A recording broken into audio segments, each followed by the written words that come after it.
Captain speaking. At this time, I'm going to ask you to fasten your seatbelts. Flight 527, runway 8 kilo. You're clear for takeoff.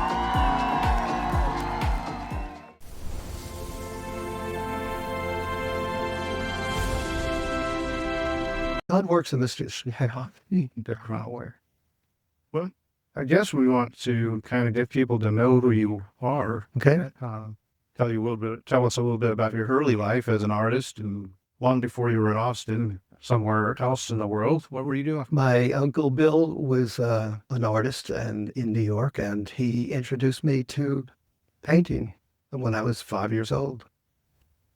You started a business? I, Actually doing that, or worked in a business? well, in high school, I was so involved with art that during high school, I went and worked at a company and learned to be a sign painter. Funfair. And when I came out of the military, I started my own sign shop at 23 years old. There was no AI back then. That was No all. AI back then. Everything manually done. And one thing, things happened because the people that I finally found a place to have my sign company. And it was just a small little room, but they had a garage outside. I could build the big signs. But they needed my space. That's when they said, well, you got 6 months before you need to leave. And I said, I'm not going to wait 6 months. I went and looked for another place, and I found a great place. 17-foot tall garage door. You could drive into it. And I can do truck lettering, and beautiful.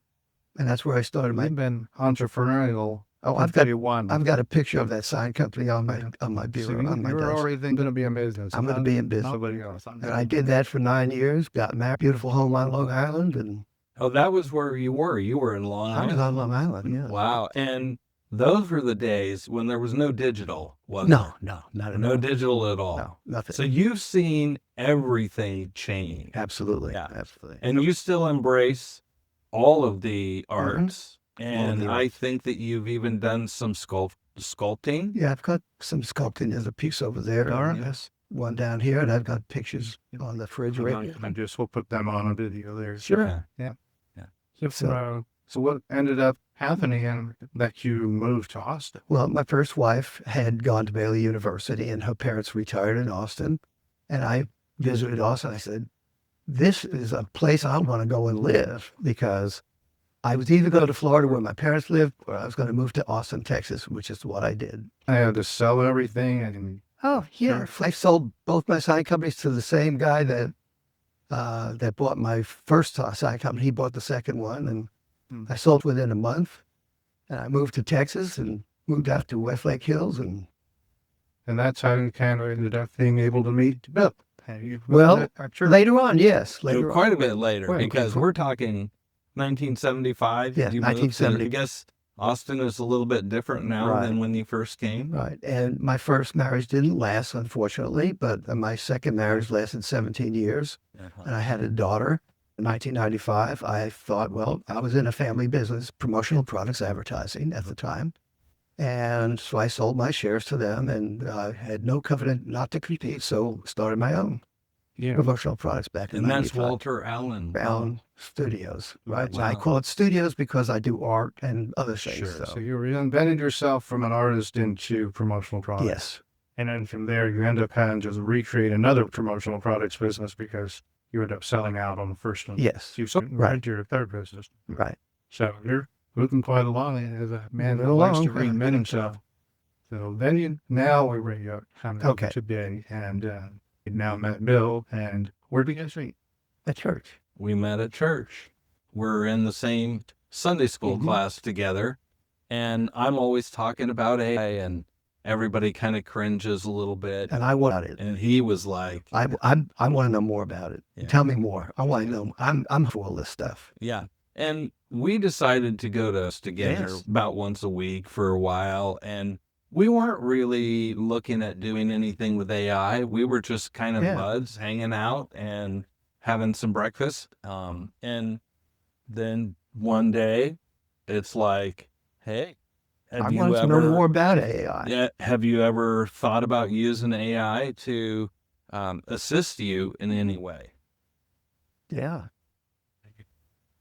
We put a little app on my phone, and that started it. Which one was it? Was it ChatGPT Chat. first? Mm-hmm. Yeah. Put GPT. Chatty on your phone. Oh yeah, I used it again yesterday. He asked a couple of questions, right?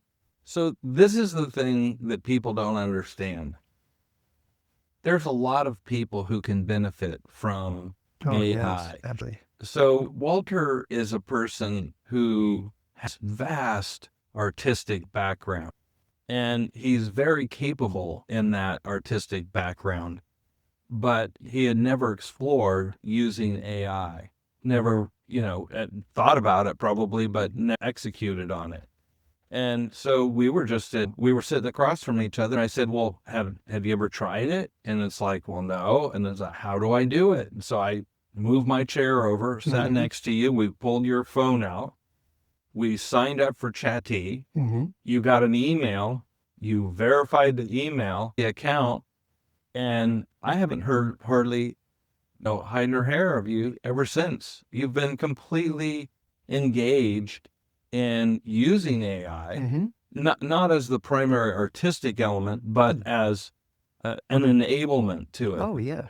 And so I think I remember a few weeks ago you talked about Opa's love penny, Mm-hmm. and we were discussing it and that sort of thing. You want to tell us about this? Well, yes. My second wife at the time was a little superstitious about finding a penny upside down. In other words, not head. And there was one on the floorboard of her car, tails up. So she wouldn't touch it when I got into her car. So the next morning I went into her car and I turned it over, and she found it, and she knew that I had turned it over. And she knew, but well, she didn't turn it over. She knew that I would turn it over. She knew that penny was going to be there for as long as she owned that car. So I turned it over, and she done the next morning. She was like laughing and gave me. She says, "You turned that penny over in my car, didn't you?" Looked away. I said, "Maybe." She felt the love penny. So that's how that began. So from that, I thought, this could be a great story to tell and put it into a book. I'd never written toots before, but yeah, maybe I can use AI sketches for the love penny. Yeah. I haven't. I still have them. And then I just uploaded them into AI. I said, this is what I want, because it will save me so much time. It did. So otherwise it would have taken me at least a year to do every page. And about how long do you think it took you with Well, as an enablement? Well, probably 1/3 of the less than that, because AI is not perfect because it's not human. Mm-hmm. So it makes some mistakes. And so I had to go through every page and say, well, that doesn't belong there. And this doesn't belong there. And this needs to be changed. So I'd go in there and I'd talk to AI every day on each page. I'd do a page a day until we got it perfect.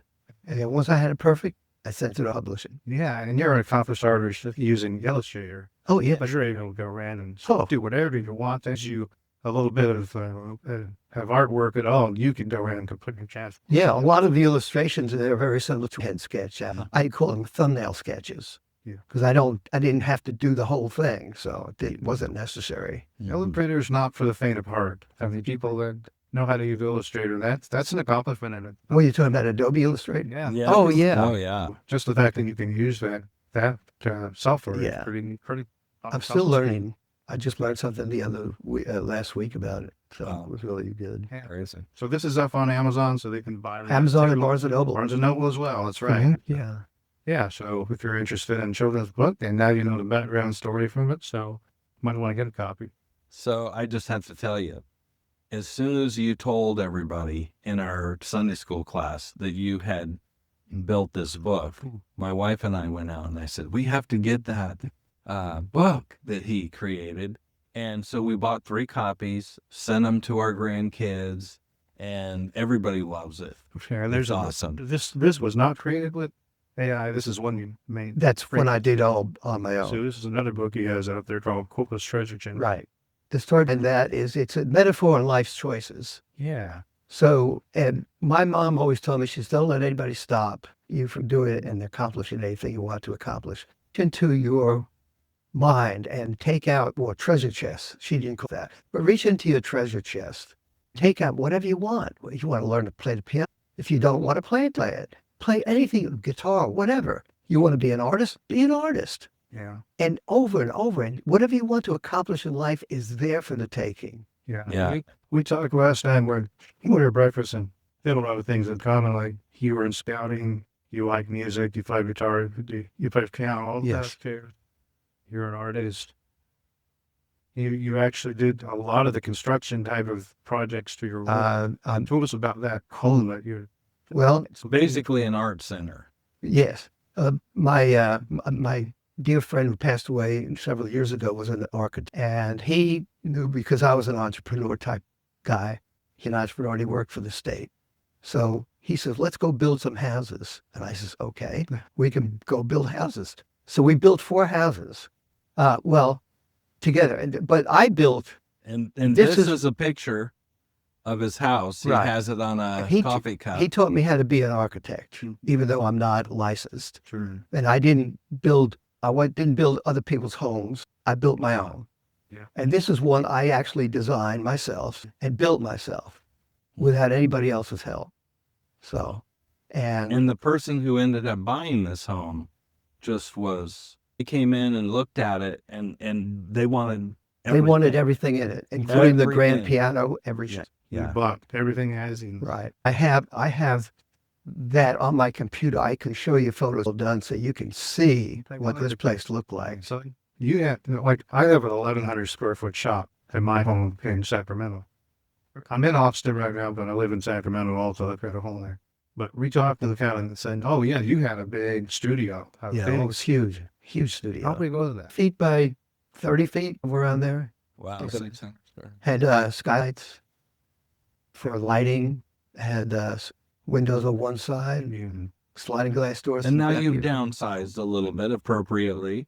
Well, And yeah. you still have a beautiful studio here in Mhm. the house. And you have your piano and all of your instruments, of your artwork all over the walls. Mhm. We have a lot of those pieces of art, and we'll be talking here Okay. during the episode. So you can take a look at those. And you do those from time to time. Yes, at Riverbend Church, we were able to have an art show every year and did that for 2 years in a row. And it was a great venue for an art show.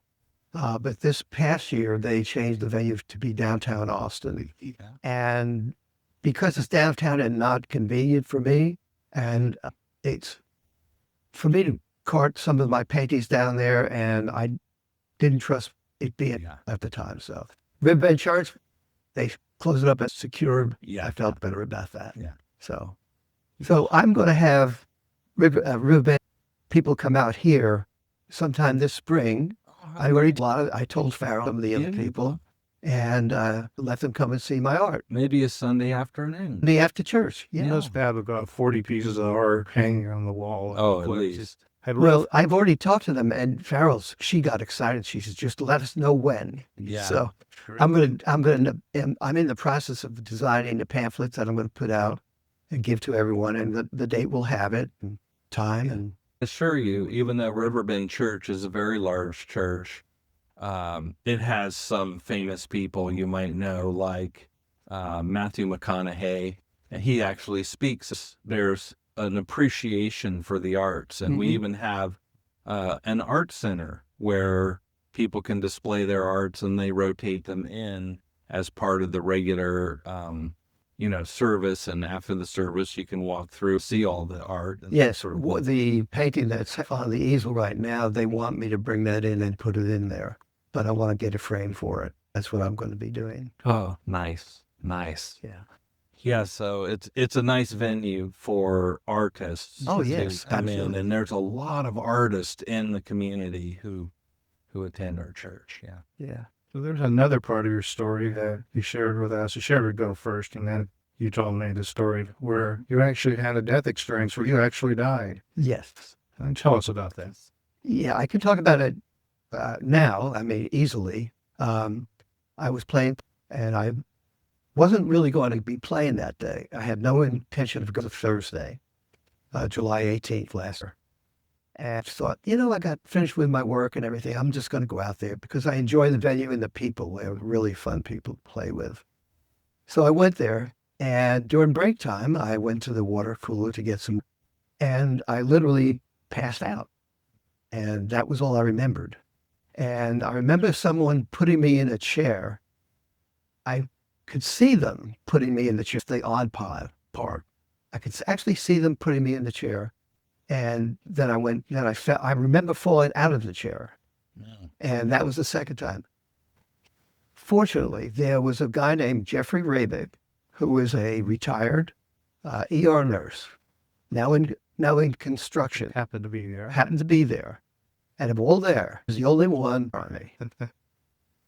And they did not have a defibrillator. Now they have two of them. Yes. Yeah. So things happen for a reason. And so that was an opening. That opened my eyes to a lot of things. So obviously, you didn't pass away completely, but you were. My heart stopped 3 times. Yeah. I turned blue and I had no pulse. Wow. Yeah. That's So what is that? It's Yeah. if you turn blue, you have no pulse, Yeah. and your heart stopped. incredibly. Yeah, 4 minutes you would be totally gone. Yeah. So he says I got there just in time. And so that was an opening to me. It changed my whole perspective on what my purpose in life is, which I already had a purpose in life. My purpose in life before this happened was to go through life in a positive way, love, happiness to myself and to others with God's grace. Wow. And now it has intensified. So much so that I had, because I'm in the promotional products business, I had lapel pins made. And I put them on a little card that has Isaiah 41:10. Wow. So do not fear, for I am with you. Do not be dismayed, for I am God.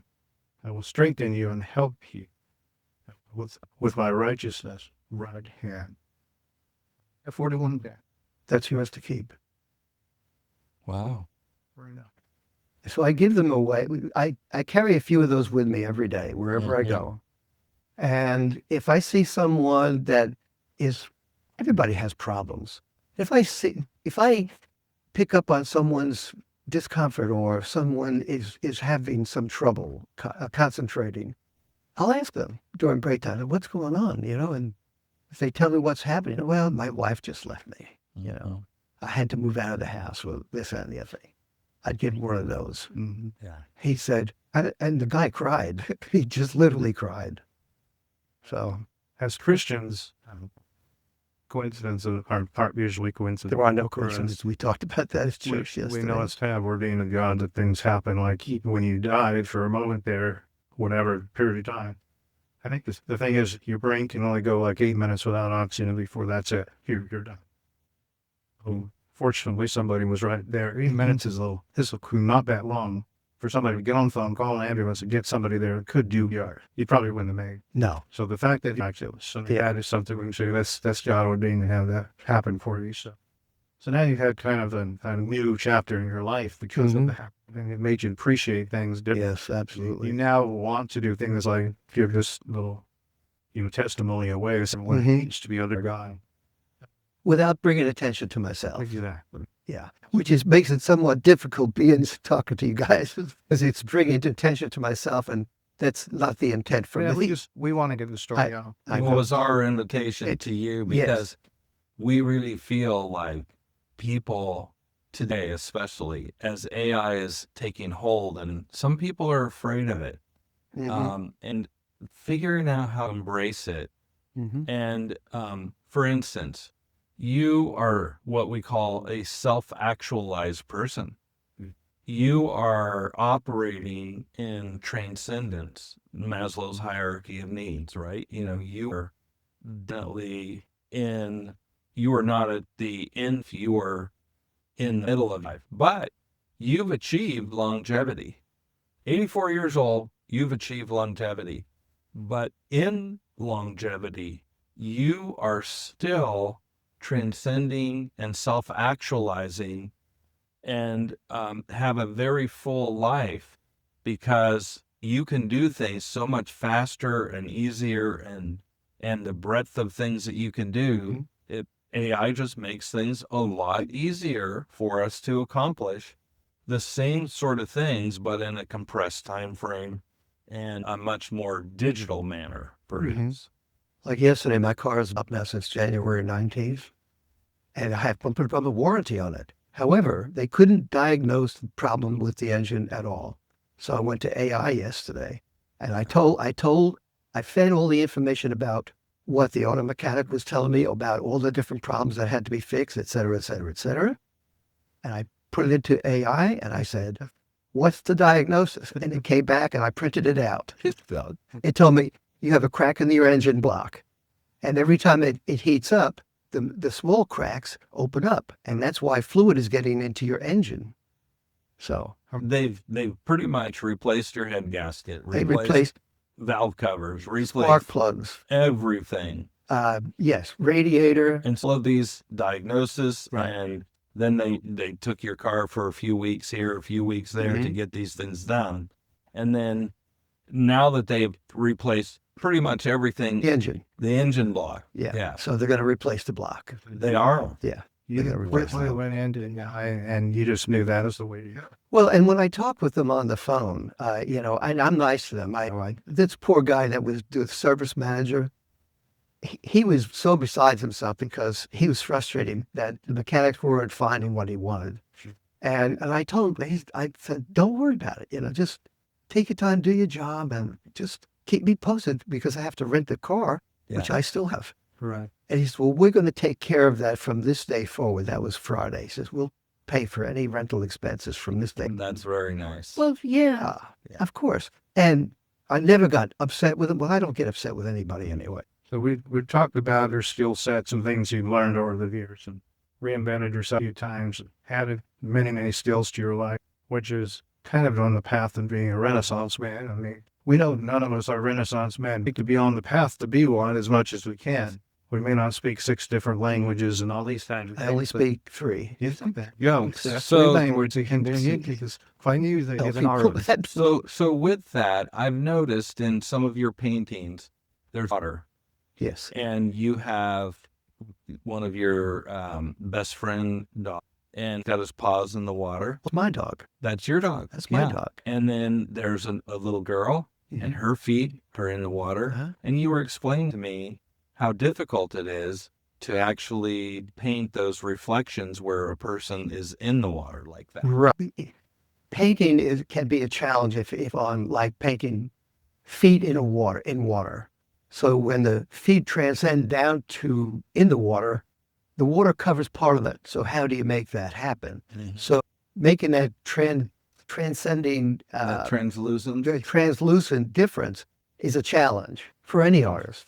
So once I accomplished that, I painted my dog and him standing in the water and there's pebbles. You can see the pebbles in the water and Figured it out. I figured it out. So I'm wondering, as we kind of wind this up a little bit, could I ask you to just play us a little tune? Yeah. As we close this out, Okay. whole idea that you saw the value of AI when Bill talked to you about it, and then you just fall away and grab football feet into it.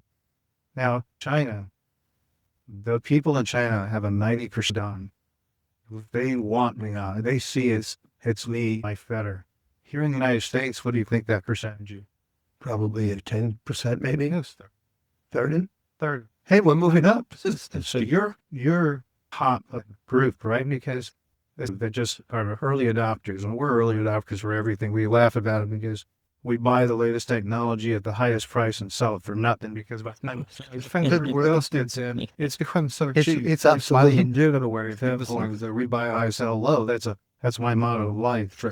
So you kind of are that kind of guy who said, yeah, I'm gonna add that to my life because it's gonna be my life back. I'm gonna get good at this too, not just for about it and play around with it, but you thought about sweep your own car. To really jump into what data you had, threw it into AI, and it popped down an answer that ended up being correct. Yeah.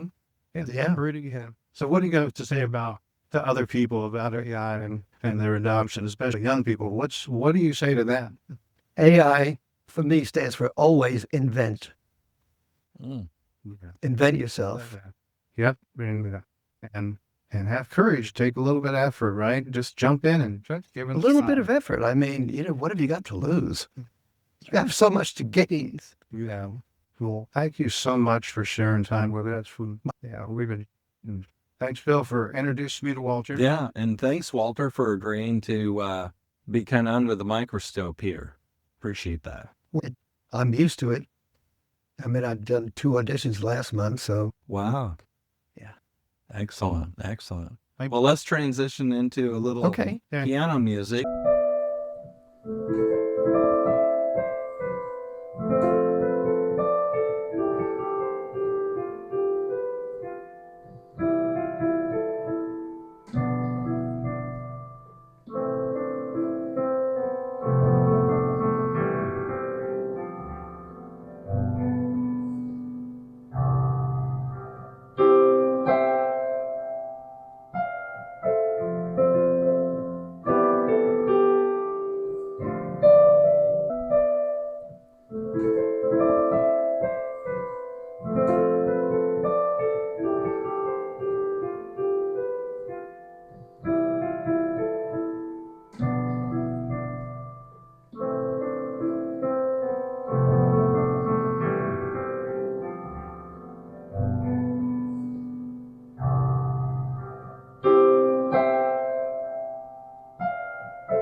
At this time, I'm going to ask you to fasten your seatbelts. On behalf of the flight crew, thank you for flying with us and have a pleasant day.